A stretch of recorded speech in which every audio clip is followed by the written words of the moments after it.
Okay, hello, my beautiful people. I'm wondering if people are getting annoyed that I keep saying that. But anyway, I'm just going to keep doing it. Okay, take three. I am horrified that I deleted my last show on this accidentally. So here we are. Here we are again. Hopefully, it's that I'm supposed to say something that I didn't say the first time.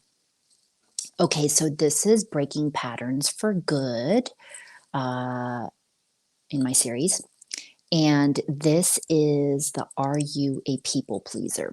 Okay, so before I put my board up again to simplify this episode, I am going to talk about all that I want you to focus on in these different things, these challenges that I'm setting up for you in this series, is just focus on the mindset of I can and I will. Okay, so please keep that in mind. Be patient with yourself. And like I said, this isn't a quick fix. This may take time. This may take several practicings, lessons through different people, whatever it is. But I want to make it easy for you to incorporate these steps easily and right away, okay, by practicing with those around you. Okay, so what I wanted to say in a little bit of my testimonial before we start is that asking yourself, are you a people pleaser? And I never would have labeled myself as this until I started reading some of the definitions when I was studying during this time, and I met some of the criteria. So that's how I was able, okay, to find out this is a personality trait sort of a thing, so that I could actually change. So, what I wanted to say is that in terms of the definition of these things, I was never being fake or putting on a mask or anything like that. I just genuinely did not want to disappoint people. So, especially if I love or like the person. And specifically, that was in that case my dad, who probably because of maybe some issues too, right, with the abandonment from my mom, I was trying to I didn't want to disappoint because I had already felt so rejected. I obviously didn't want my dad to reject me. And some parts of my story, it even seems like I was physically or emotionally like abused because of the way that I reacted or, got spanked a lot, but that wasn't the case. So this is really interesting to me to realize this as an adult. So I wanted to share this with you because on my top list of this Breaking Patterns series, I'm showing or going to go over like my major like issues while they kind of all come back to self-worth. So they just transformed my life in these certain areas that I learned as a result. One thing of after self-defense. Okay, so some other examples though that I wanted to give you again, this is another thing. So this is going back to the people pleasing thing, is that for a long time, going to church, going to Baptist church with my stepmom. She was more of the advocate for that. My dad has always been more, I guess to say, an atheist, but going to church all the time, basically from age 12 to 19.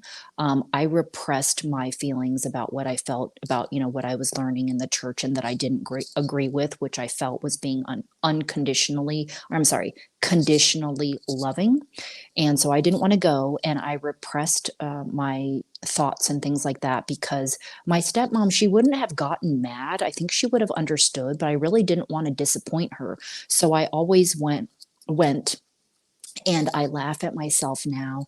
I just think it's funny that I was reading Clive Barker horror books underneath the table in Sunday school class, while people might think that's a disrespectful, and it is, but I just laugh at what I was reading. And yes, I do think that was disrespectful. But anyway, so speeding it up forward, that's another example of the whole people pleasing thing and repressing all of that. I don't even know that she knows to this day that I felt like that. Some other things that I would do is I had always felt guilty to say no to events, maybe that I was invited to, just because feeling obligated. I felt obligated to go. And especially if I didn't have a good reason, it couldn't just be, hey, I'm going to be laying on the couch or I want to be doing this instead. So picking up the phone, maybe when I didn't want to talk to somebody and just just, well, avoiding conflict, but also just picking up because I felt the obligation to do it. Just kind of like answering the door when somebody rings the doorbell or knocks the door, I'm going to answer it, which doesn't keep me very safe. So that's where the curiosity can get me into danger. That is another example of just doing things because I don't want to disappoint or displease somebody. So, the one definition that I found is that basically this people pleaser personality means a person feels a strong urge to please others, duh, even at their own expense. They feel their wants and needs do not matter. Okay, sometimes people overcommit or they alter their personality, which is why I said I don't think I altered or wore a mask or anything like that, sort of like that wasn't my thinking. I just altered, I guess, sacrificed, maybe that's the word, sacrificed my own opinions and or distaste or not wanting to go and do something. And I just didn't want to say it, right? Plus, it could cause conflict. So, I just feel like maybe I had a lame excuse. I mean, nowadays, probably I might just say, I just don't want to do that. I don't feel like it. I'm busy washing my hair or something stupid like that. Right. Okay. And so it kind of, this basically still fits me because I basically adapted or compromised or sacrificed myself to a certain level because I just figured, who cares what I think? What does it matter? I'll just go, I'll just do that. So basically, all this did, I feel like, is held me back, which is why I talk so much about an introvert. Being an introvert held me back, then not having social skills, then all this other stuff. Okay. So that I didn't realize till later on actually feeling rights. When I felt rights, then I felt better to stand up or speak up for myself. I feel like I could handle myself better so that even if the person came back at me, I could still kind of describe, I could explain, right? Okay, so here we're going to get into it because, like I said, I really want to keep these episodes as short as I possibly can, while it's still going to be in the 20 to 30-minute range. And I know I don't need to say this out loud, but like I said, this could really involve a lot of words. Um, and I keep saying which I'm not going to edit. I'm going to keep going and just try to not say it anymore. So let's bring out the board. And I started with this last time that I am not expecting you all to be able to read this, but at least follow along with me, and that I'm going to explain, and then you can always zoom in on it. So I gave you my examples already and the mindset of I can and I will. Okay, that's what I only want you to focus on, because you can do this. You can build, grow the cojones or the balls to be able to do this. Okay, because just remember, I was the same way, but you will have to learn it in your own way, and I'm going to explain to you how to do it. Okay. So the awareness we talked about before is defining the challenge and assessing if you are a people pleaser. I don't even know that I even would have searched around or anything about it. I really just came to learn about it through self-defense and boundary setting and the verbal skills. Somehow around there is where I learned. So you may not even really feel like you would not be listening to this anymore. I guess if you realize this was not you, but we are assuming that you may have some traits of this. Okay, you may not fit all the things on the list, but some of them, just like some of us meet the personality disorder traits. But if you don't, I think they say if you're not clinically diagnosed with 15, like you won't, don't worry about it as being necessarily a huge problem. Okay, so people pleasing, needing approval, like we said, altering yourself, overcommitting. We already described that. So define the challenge of the things that you do that you think make you a people pleaser. And I gave you my examples, remember? So you might not fit all the different ones. Just define it right there. if do you want to stop being like this? I know, again, I felt disempowered being like this. That's the best way to put it. Okay. So the piece of paper, this is a really good idea. Write on a piece of paper. Okay. It could even be if you want to give, if I were to give another example, I gave you all of my examples, but if I was going to give another example, for example, like that motherfucker who keeps asking you for money and you just don't want to do it anymore. I talked about this before is that, okay, maybe you've gone through all of this and you're still doing it, or perhaps you do want to lend money to people. Um, you just want to do it, whatever the reason is, don't expect it back. Okay. So I'm just trying to give you different solutions if there's a particular thing you want to work on. And that is a really good example. Or like I said, from, speaking up about certain things and you keep repressing, you hold it all inside. Okay. Because you don't want to disappoint or whatever the reason is for you. You need approval. You want acceptance. Okay. Why you're going to list out why you are doing this and you keep repeating this pattern. So remember when I talked about awareness at basically looking at your history and looking at the pattern that you are repeating, this is where you would start all in there. Okay. So I'm sorry if I didn't say that in the beginning. That's where the becoming aware is writing down a challenge, looking at your history, are you a people pleaser? Okay. And maybe also too, you want to feel less guilty. I always admired people that could just, just be assertive and direct and just be who they are. And they just never felt guilty about saying no. But I was like, how do I be like that? Number 3, how are you going to release this? How are you going to be able to learn to basically follow your heart and your intuition because you feel controlled by this power? I feel it's really all the authoritarian structure. This is on a very simplistic level. I was watching some videos about somebody really going really, really deep into a lot of Eastern Indian philosophies, and that was way too much for me. So I like it that I'm breaking this down in a very simplistic way and practical examples that I can give you in everyday life, dealing with family, friends, strangers, because this is something too that I could go into examples of. This sort of personality trait can filter into all aspects of your life, including like homeless on the street. I would not make eye contact with them, even strangers. So after I learned both physical and verbal defense, I will give you some phrases that you can say. I will have to remember to do that at the end of this video. I'm going to do it right now before I forget. But I don't want to overwhelm you in this because you can go and research on your own how to speak.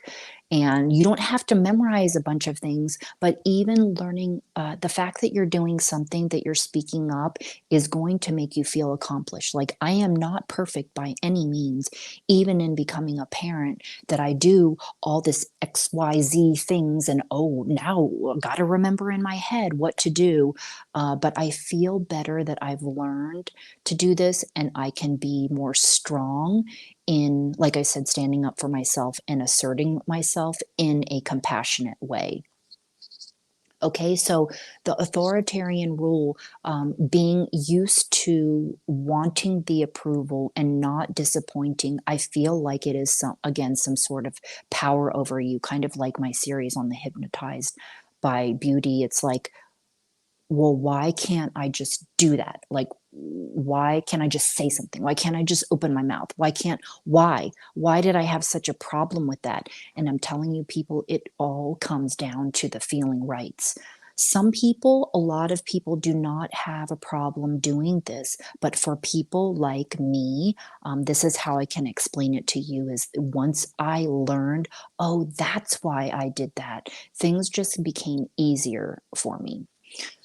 Okay, so the releasing growing balls. So it's not just one thing, people, okay? But I can tell you as a baby step, go study boundary setting and verbal assertiveness, okay?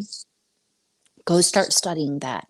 And then also your Bill of Rights um, before I really start getting lost. Um, Learn this first Okay, that's one of those things, like I said, the studying up on it, learning phrases, learning your rights. And when I say Bill of Rights, it sounds really stupid, but for some reason, out loud, it made a big difference. I read it and it really just got to my soul. I think I maybe even cried because I was like, I do have rights? Do I? Um, you have the right to say no. You have without feeling guilty. You have a right to get what you pay for. You have a right to remove somebody from your personal space who is trying to harm you emotionally, physically, spiritually. You have a right to do that, right? Um, your thoughts and opinions matter. These are the basic things of like just when I read it, like it just like hit home. There was a trigger. It was just like I needed to see or hear that or something. Because there's something different when you hear about your rights, like as a citizen. Um, if you don't feel it, it's like reading affirmations. If you don't feel it in your heart and soul, it's really not going to get through and penetrate you.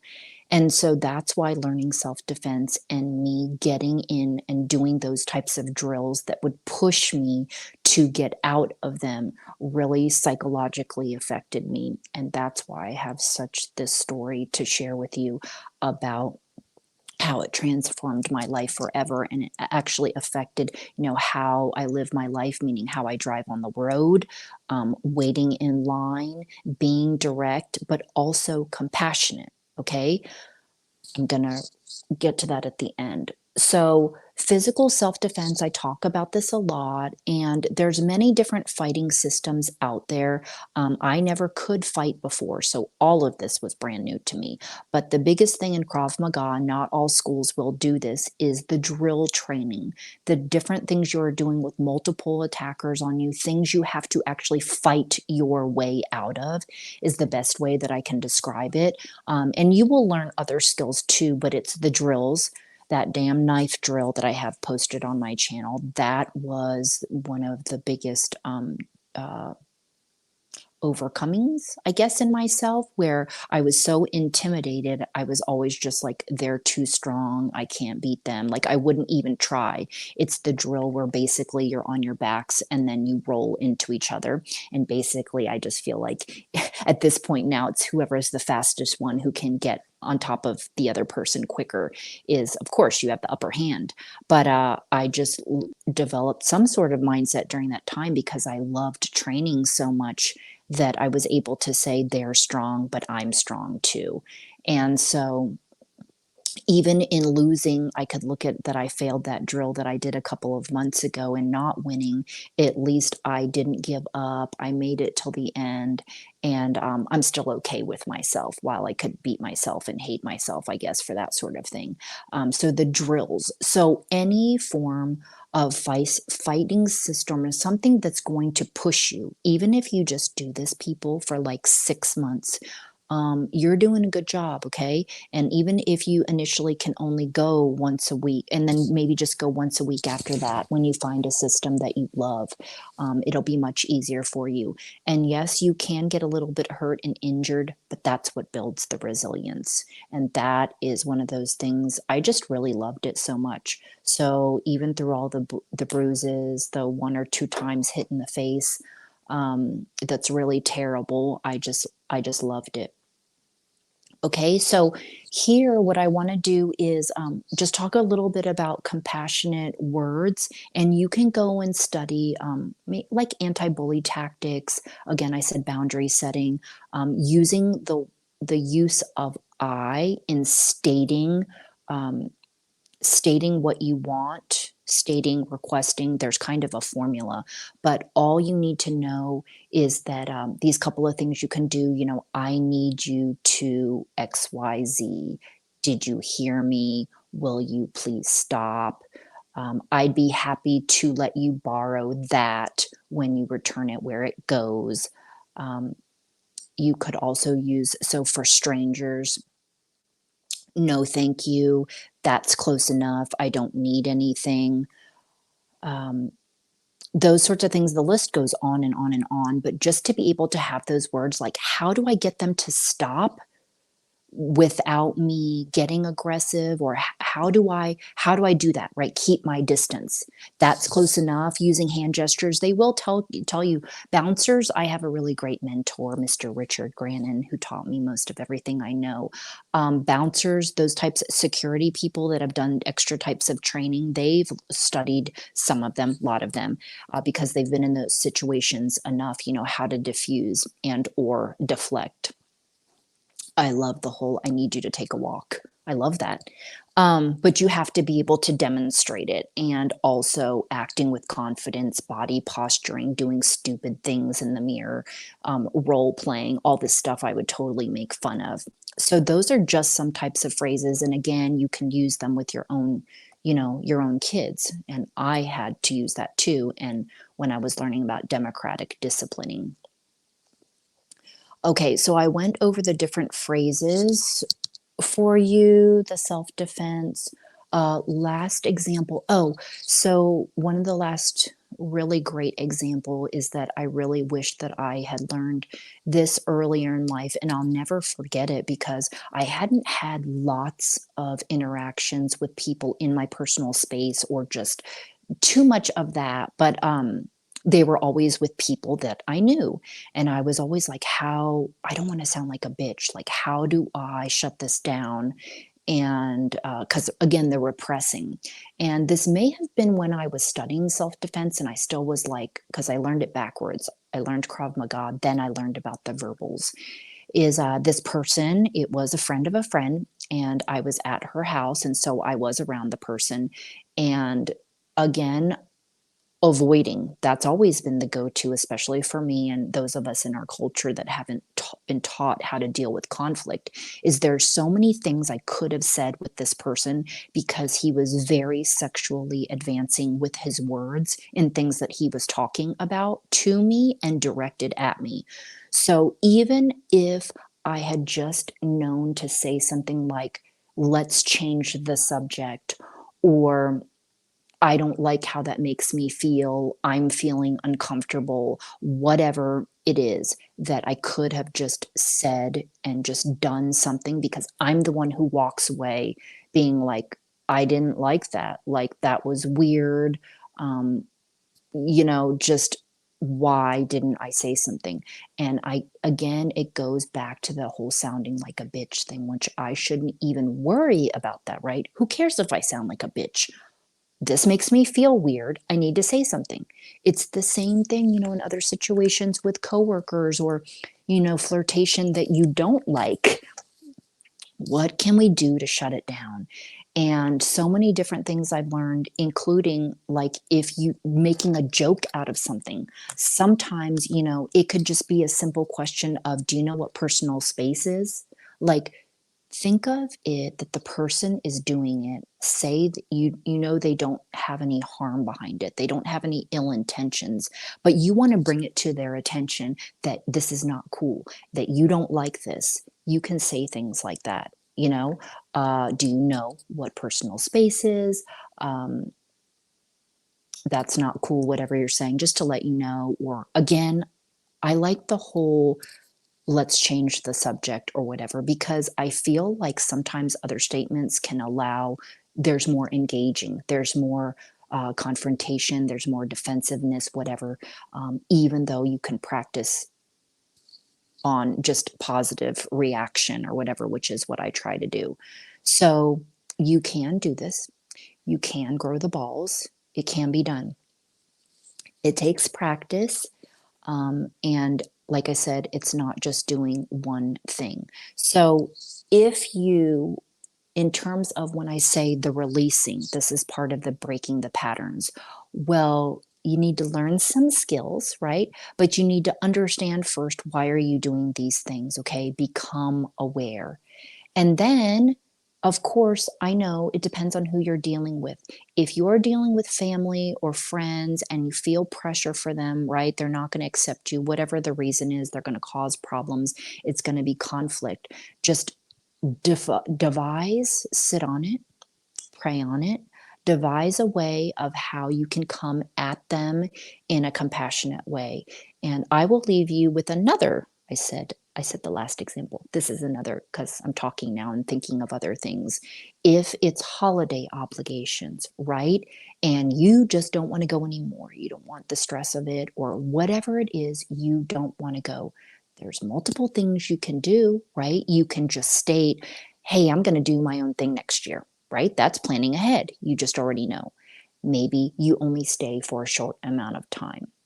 Maybe you just mentally tell yourself you're going to go into this, have a positive attitude.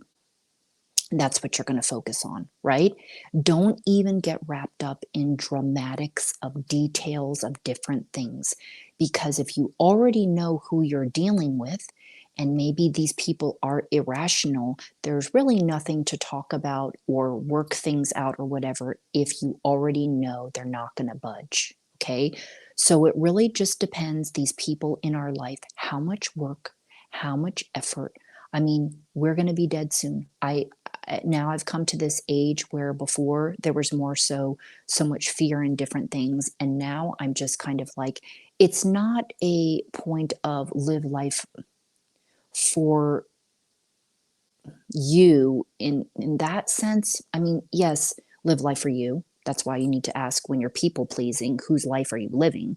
Because if you are people pleasing all the time, you're probably living life for others in that sense, right? Because you want to please them.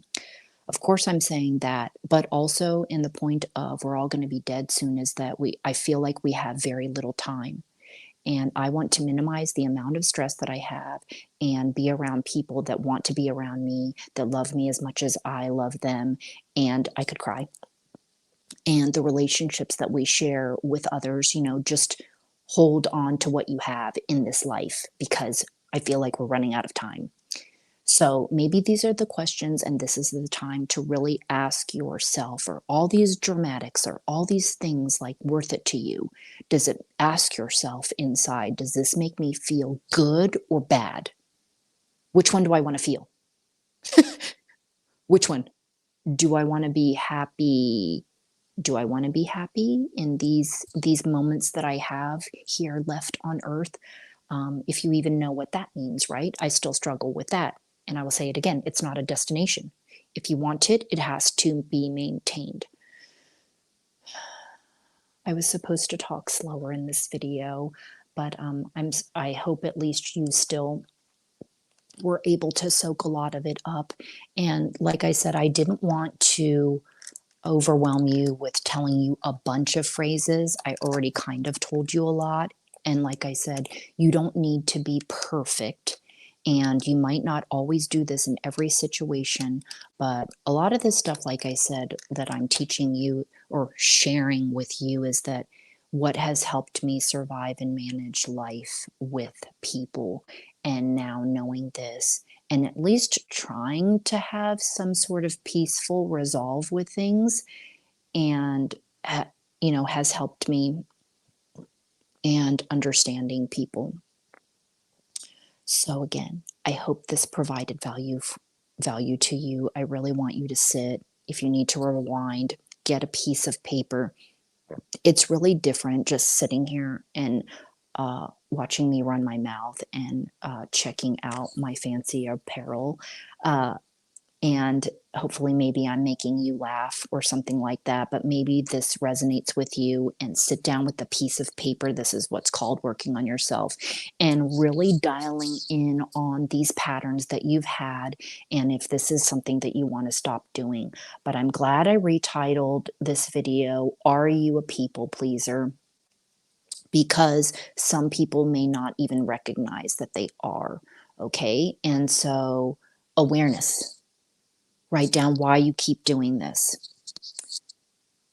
In order to release it, you've got to learn a little bit in here. And this does not even include other healing things out there that will help you release. And I'm always going to recommend hypnotherapy, always, and energy work, energy medicine, all of that kind of stuff. Sometimes you need to get outside support to help you. And like I said, it's not just one thing, but just take the baby steps, do the research, Start with if this is you. Does this resonate with you? Is this something that you want to stop doing? Do you feel like it could be crippling? I think that that is a very good way to describe it. It almost feels like crippling, and I use that word mute. I feel like I was mute or a mute when I say that, meaning I don't know. I know I lacked the words, but the fact that it wouldn't come out, I think, is because of that fear, focusing on so much of how that other person's going to react, and also, like I said, disappointing others. Okay, I think that's the best way to put it. I hope I really like this video and that I can post it up for you right away and get on with my series. And I really hope this is the final take, and because this also can be very exhausting. But if I think of any other examples or anything else, I'll put up an additional video. It is January 22nd, 2024. So hopefully, this is just another piece in the Breaking Patterns series to start off the new year, which now January is almost over. I can't believe. And I will get to talk to you more in running my mouth in the next video. Okay. So that's all for now. I'll see you in the next video, and hope, I think I said hope about 20 times and maybe 10. I will keep working diligently on those things and speaking slower. Okay. See you next time.